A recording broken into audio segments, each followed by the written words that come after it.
Can you define Zoobiquity for us and tell us how you first came up with that term?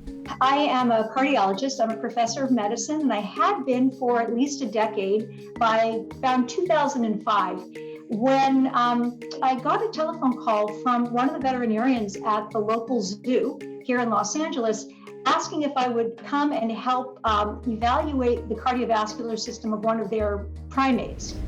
And I did, and that experience led to another invitation. First it was a chimpanzee, then it was a gorilla, and before I knew it, I was seeing a wide range of non-human animals under the supervision of veterinarians, of course.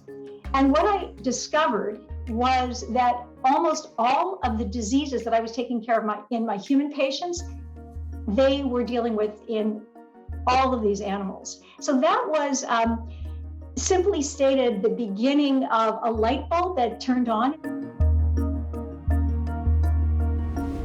Zoobiquity is the title of a book that I co-authored with Catherine Bowers that looks at human medical problems, physical problems, and also mental illness through the lens of veterinary medicine and evolutionary biology. And another way of saying that is that it asks physicians and nurses and patients to imagine what could we understand about why we get sick if we saw ourselves as human animals, not just human beings. Why is it so important for us to look at medicine through that lens?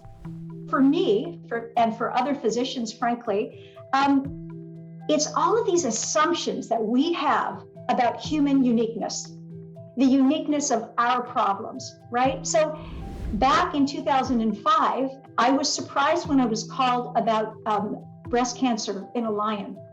I had never really thought about breast cancer or ovarian cancer or endometrial problems happening in a non-human animal. I certainly had very, very low awareness of mental illness in other species.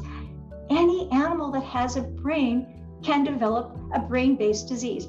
Human medicine has been so focused for centuries, millennia, actually, on a single species, ours. But if we could widen that window to include the millions of other species with which we share the earth now, right?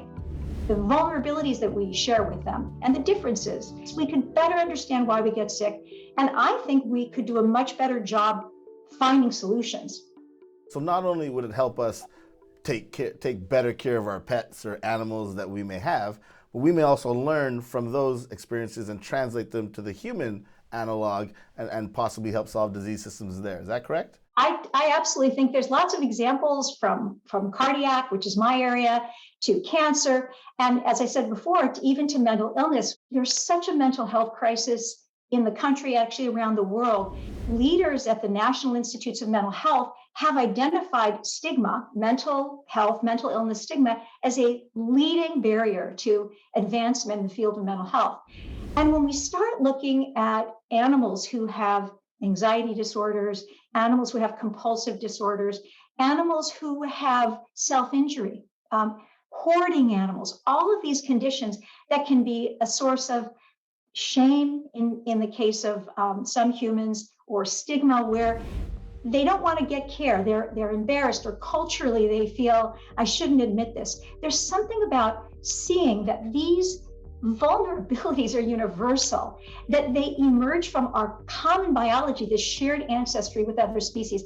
I think that insight has the potential to maybe help decrease stigma. One of my research projects now is looking at, I'm focusing on women's health.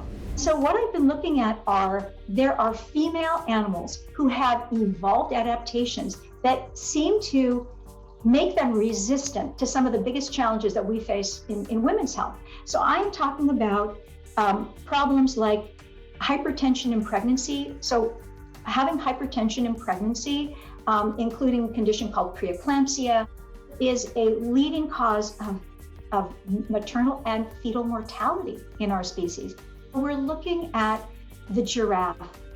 Now the giraffe, right, the long neck, you think about that. What does that mean in terms of their blood pressure? where their left ventricle is down between those front legs, and their brain is 2.5, maybe even 3 meters vertical. That means that their left ventricle has to generate a huge amount of pressure. And basically what that means is that giraffes have a much higher blood pressure than any other animal. So that means a female giraffe, when she is pregnant, has a much higher blood pressure than any other mammal. And yet her fetuses, her calves are born healthy, and she can have multiple pregnancies. Clearly, giraffes have evolved adaptations to protect mother and calf and fetus from high blood pressure. So it's a big deal. Zoobiquity, best-selling book. What have you learned since the publication of that book? Probably the biggest insight is that we tend to look for difference, we humans. Again, even when we're educated, even when we understand and believe the impact of evolution, there is this tendency for us to be exceptionalists. We have far more in common over hundreds of millions of years of evolution and shared ancestry than we do difference. And if we could stop being so focused on the differences and instead really re-examine some of what's actually shared, we could understand. And I think scientifically, I think we could accelerate biomedical innovation. I think we could deepen our understanding of all kinds of conditions, medical conditions, psychiatric conditions.